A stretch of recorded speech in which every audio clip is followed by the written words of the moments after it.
안녕하세요, 노대표입니다. 여러분들, 저번 시간에 마지막으로 해서 이제 주택임대차보호법과 상가건물임대차보호법은 모두 마스터했습니다. 자, 그래서 오늘은 조금 더 추가적으로 해서 상가건물임대차보호법 Q&A 시간을 갖도록 할게요. 그래서 여러분들이 혹시 좀 궁금하셨던 부분이 있다면 이 시간에 풀 수 있도록 한번 해보겠습니다.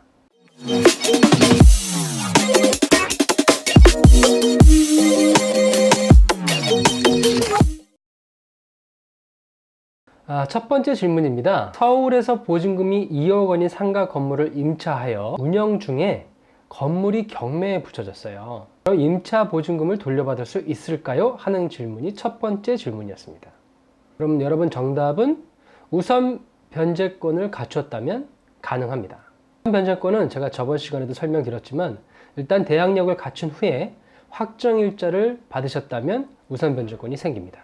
그래서 그 경락대금에서 다른 후순위 권리자보다 우선해서 변제를 받을 수가 있습니다. 그리고 두 번째 질문은 간혹 가다가 이런 질문 또 하시는 분들 계시는데, 상가 건물에 1년 동안 제가 계약을 해서 운영 중에 있다가 조금 사업이 어려운 나머지 계약한 지 3개월 만에 폐업 신고를 하시게 되고 임차한 곳에서 나오고 싶은 거예요. 그래서 계약할 때 뭐 차임액이 3개에 달하면 계약은 해지할 수 있다는 내용이 있으니까 이 대표님께서 그러면 차임을 3기를 자기가 안 낼 테니까 그러면 자동으로 계약이 해지되는 거기 때문에 자기는 나올 수 있다는 얘기를 하셨어요. 저번에도 말씀드렸지만 연체한 차임액이 3개에 달했을 때 계약은 해지할 수 있다는 내용이고요. 이 부분은 임대인이 계약 해지권을 갖고 있다는 얘기가 되는 겁니다. 그래서 임차인이 차임액을 3기액을 달하는 정도로 내지 않았다고 해서 계약을 해지할 수 있는 것은 아닙니다. 그리고 다음 질문입니다. 인양 약정으로 상가 건물을 임차하여 커피 전문점을 운영 중에 건물이 매매가 된 거예요. 그래서 새로운 소유주가 생기게 됩니다. 어찌해야 되나요? 나가야 되나요? 질문인데요. 상가 건물 임대차 보호법, 이 특별법으로 대항력을 갖춘 임차인은 제3자에게 본인의 권리를 주장할 수가 있습니다. 그래서 대항력을 보유한 임차인은 제3자, 즉 임차 상가 건물의 새로운 양수인, 그 밖에 임차 상가 건물에 관해 이해관계가 있는 사람들한테 세차의 내용을 주장할 수가 있습니다. 따라서 이 커피 전문점을 계속 운영하실 수가 있어요. 이때 대항력은 건물의 인도와 사업자 등록 신청입니다. 그래서 확정일자는 아니고요, 대항력만 갖추고 있으면 됩니다. 아시겠죠? 다음 질문입니다. 서울에서 보증금 2억 원의 상가에서 분식점을 운영하고 있대요. 계약기간 2년이 만료가 됐습니다. 서로 아무 말 없이 계약기간이 지나쳤어요. 이렇게 되면 다시 2년으로 재계약이 되는 건가요? 하고 질문을 하셨습니다. 답은 1년으로 재계약된 걸로 봅니다. 임대인이 임대차 기간 만료 6개월에서 1개월 전까지 임차인한테 갱신 거절의 통지를 하지 않거나 조건을 변경하지 않으면 전 임대차와 동일한 조건에 다시 임대차한 것으로 간주합니다. 이게 바로 묵시적 갱신인 건데요. 다만 묵시적 갱신에서는 임대차의 존속기간은 1년으로 봅니다. 상가 같은 경우에는요. 그리고 저번에도 한번 말씀드렸지만 이렇게 묵시적으로 갱신됐을 때는 임차인은 언제든지 계약 해지 통보를 할 수 있고요. 통보 후 3개월 뒤에는 보증금을 반환받아서 이전할 수가 있습니다. 다음 질문입니다. 초기에 상가 건물을 임차하면서 원래 사무실이었던 곳을 식당으로 운영하기 위해서 보일러나 온돌방, 그 다음에 주방틀 등을 설치하고 페인트 칠을 했습니다. 가게를 닫고 이제 이사를 하려고 하는데 이 비용을 임대인에게 청구할 수 있을까요? 하는 것이 다음 질문입니다. 여러분, 어떨 것 같아요? 그렇죠? 뭐 이렇게 호락호락하지 않죠, 사회가? 네, 청구할 수 없습니다.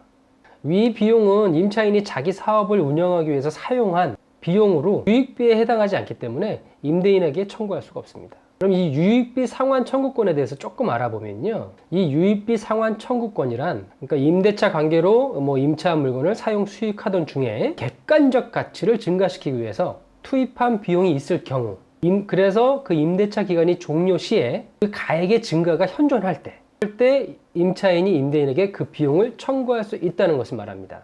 결과적으로는 임차물의 객관적 가치가 증가해야 돼요.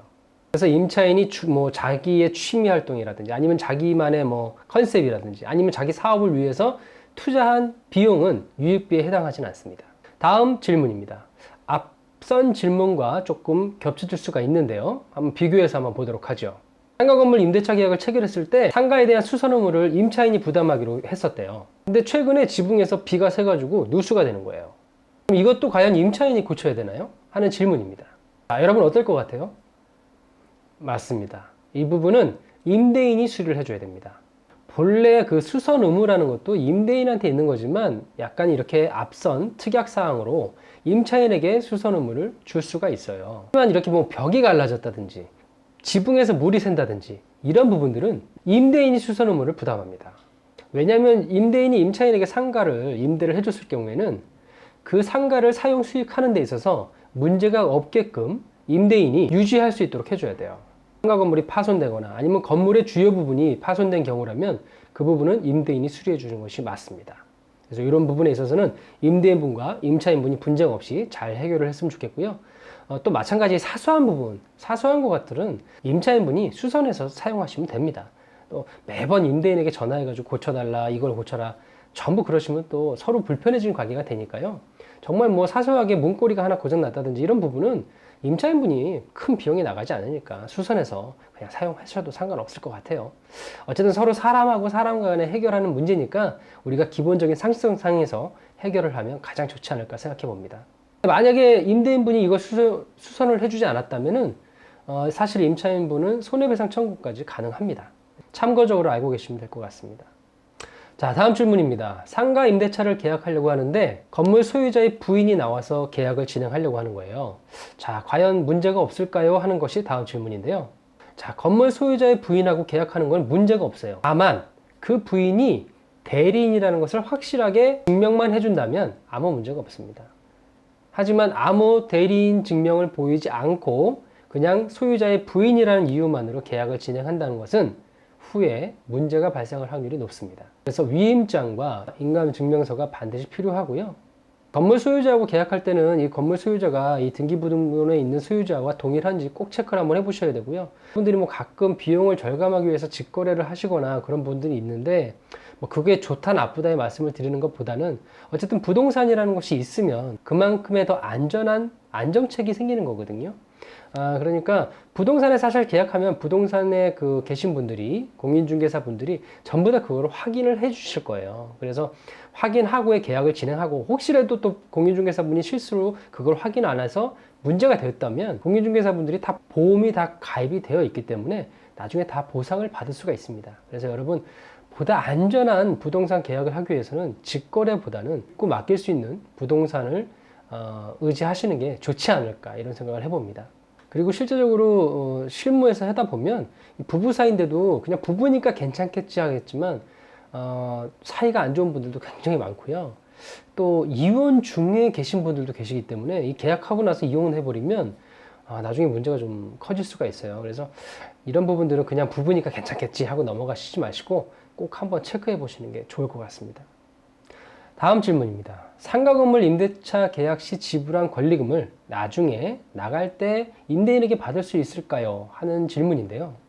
임대인은 이 권리금 문제가 조금 복잡하기 때문에 뭐 또 여러 가지를 따져봐야 될 상황이 좀 많지만 어쨌든 기본적인 걸 말씀드리면 임대인은 그 권리금에 반환 의무를 지지는 않습니다. 다만 상가 건물 임대차 보호법으로 권리금의 회수 기회를 보호하는 것 뿐이에요. 그래서 지금은 예전 3개월에서 임대차 종료 6개월로 바뀌었죠. 그래서 6개월 동안 임차인이 새로운 임차인에게 권리금을 받는 것에 대한 그 회수 기회를 보호해 준다는 거. 그래서 여러분들 뭐 내가 권리금을 주고 들어왔으니까 임대인한테 나중에 나갈 때 권리금을 달라.